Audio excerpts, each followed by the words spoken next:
Hi, and welcome back to Purple Color Life. Today we are going to split some firewood, but before we do that, we're going to make some modifications to our new Splitfire 1165V vertical splitter.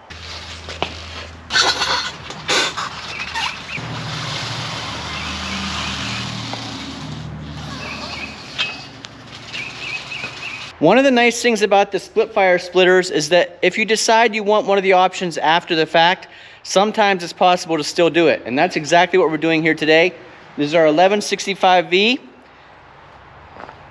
We did get the log lift on it, but we didn't opt for the table on the other side. After a few times splitting, I decided I want a little bit more table space.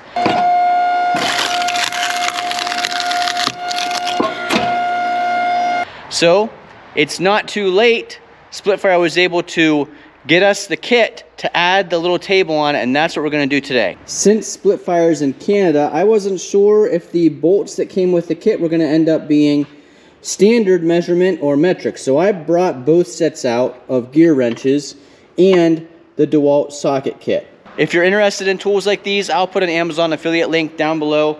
I use this nice DeWalt toolkit all the time because it keeps everything really well organized. Super easy to carry around, has metric and standard measurements. It's got the ratchet, an extension, and the piece you can put into your driver so that you can use these impact ready sockets with your driver. We've got the log table here ready to install. The holes are already pre-drilled on the side of the Splitfire splitter, and all the hardware comes with the kit. The bolts, the brackets, all that is with the kit to install the log table. So the first thing I'm going to do is, using the other side with the log lift as a reference, I've determined that these brackets go with the little bolt facing in like this. So we're going to put these two brackets on first. So it's going to be easier to do this if I remove this first. Gives me access to all the bolt holes, and then I need a bolt and a washer coming in through the back because these are threaded holes in this plate.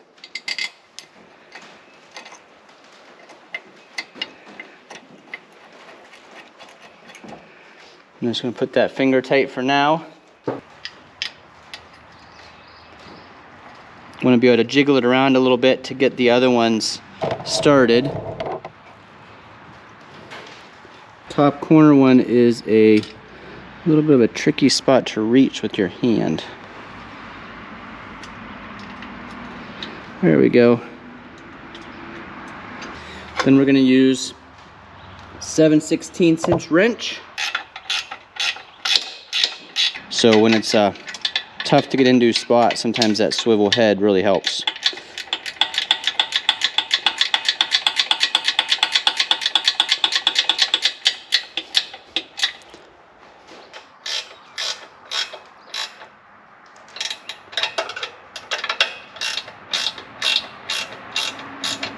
So I temporarily just put the hinge bolts through here to put this on and see where that lines up with, because I was confused about these four plates. I could see these had a stop in them for that kickstand to sit on, but I got this extra plate and I wasn't sure what to do with it, and these long bolts. Here's how I think it goes together. These are, I believe, a 14mm bolt.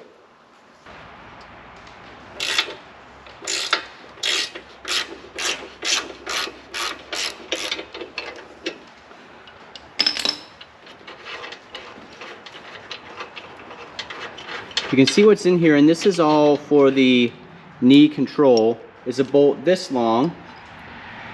The new bolt is longer.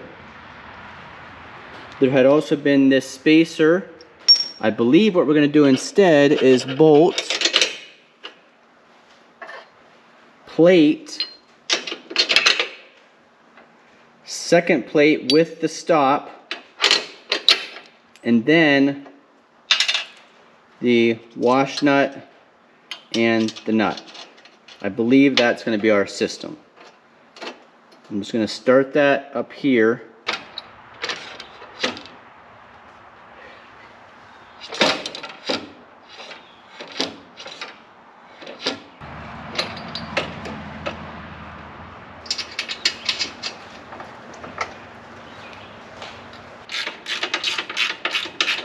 This is a great point in the video to click that thumbs up button if you haven't already. And if you're considering an 1165V or an electric 1165V, make sure you leave your questions for us down below in the comments.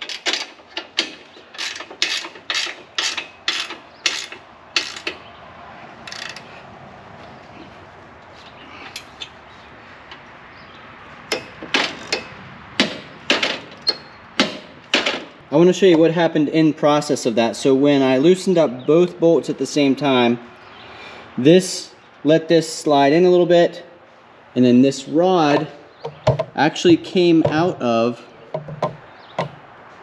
the little spot it has to go through. So I was making sure I got that all lined back up properly before I tightened these bolts down.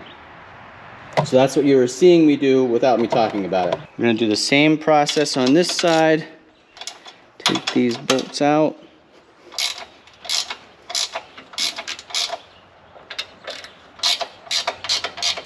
One at a time though, because this side is also helping to hold that knee control in place. So I'm going to put the new bolt through quickly, then the solid plate, then the kickstand plate, then the washer and the nut. Not super tight, but tight enough that it holds things in place. Bottom off.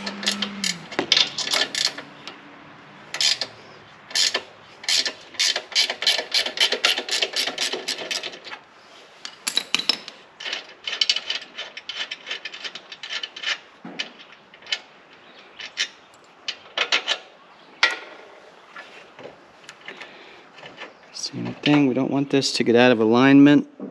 Hold it as much as we can. It seems like it wants to slide out.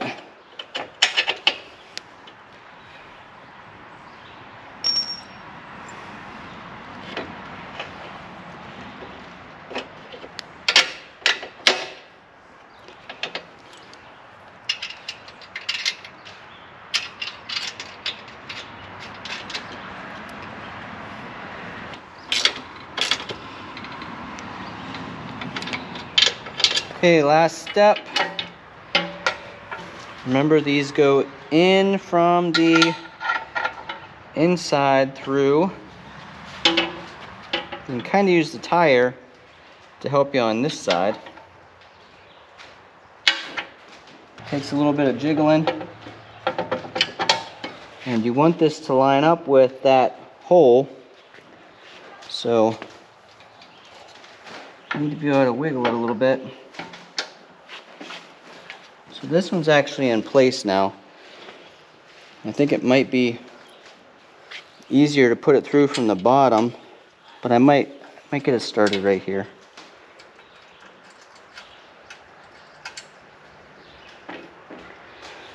That one started. Got it started.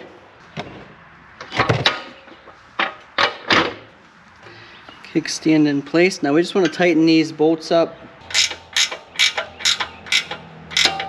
It really helped being able to just grab these gear wrenches and the DeWalt toolkit. I don't know, I probably should have my own toolbox and tool set over here in the big building so that I don't have to make the walk with them from the garage and the house to here. Nah, my tools I have are fine. Do have a question though, leave a comment down below. I'm gonna throw these in a drawer because you never know when you're gonna need good hardware. And this is all still really good stuff, so I'll save this, but leave a comment. What do you do with hardware replacement pieces or leftover pieces when you're building something like this? So here's an idea how much more space this gives you. Adding this tray on, a log table, adds 16 inches more space roughly to work with, which may not seem like a lot, but when you're trying to split firewood and you've got the other half This is really a nice addition. People always want to know, what did it cost? This log table costs $186 and the tabs are $21. So you don't have to get it with the tabs, but the nice thing about the tabs are when this is vibrating, which by the way, I've noticed the electric version doesn't have a whole lot of vibration, probably less, and leave a comment down below if you think I'm wrong about this, but the electric motor version probably has less vibration than the gas-powered version. These tabs, during any vibration, keep the split pieces or the logs from sliding off the edge. This thing hasn't been running over a week. We plugged it in. Let's do our cold start. Make sure the knee actuator still works after I move the adjustment things around.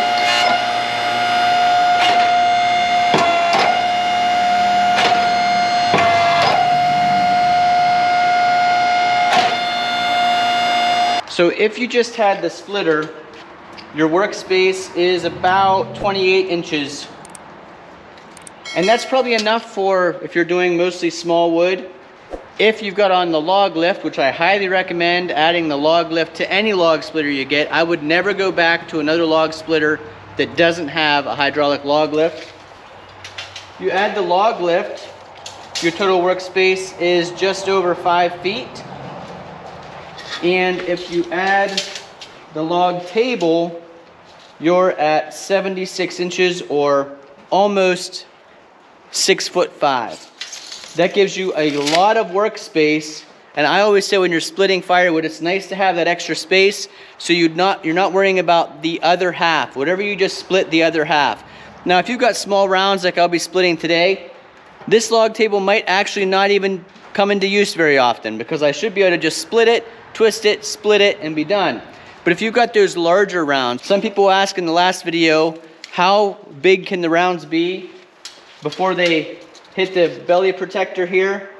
It's about just under 19 inches of space. So if you've got a round that's 20 inches, it's not going to fit between here and here without taking this belly protector off.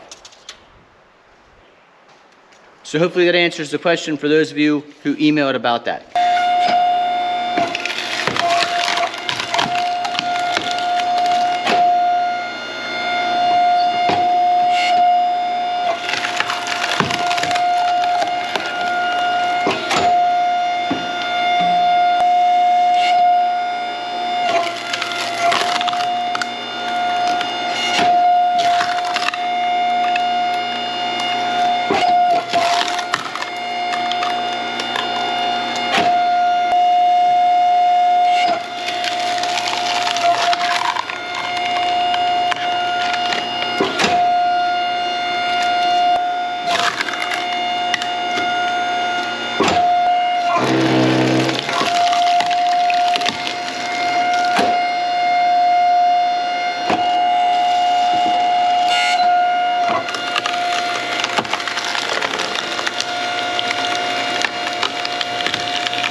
This one would have fallen on the ground.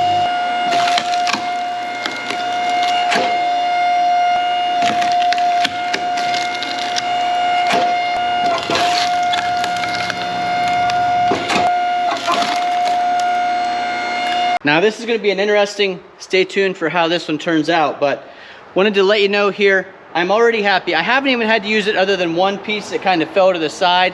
This just kept it from falling on the ground. If you watched the last video, you saw Jennifer's foot almost got hit by the other half of a piece that fell down and fell onto the ground.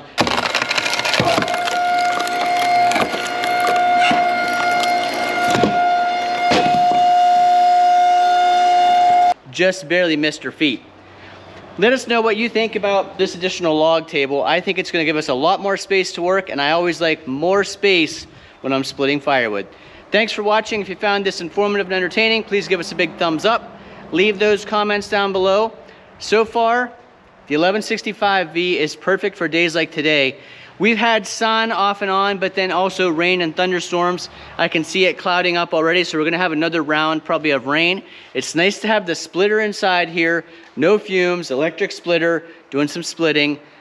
Perfect way to spend a time that you otherwise couldn't be working outside. Thanks for watching. Hopefully we'll see you again the next time.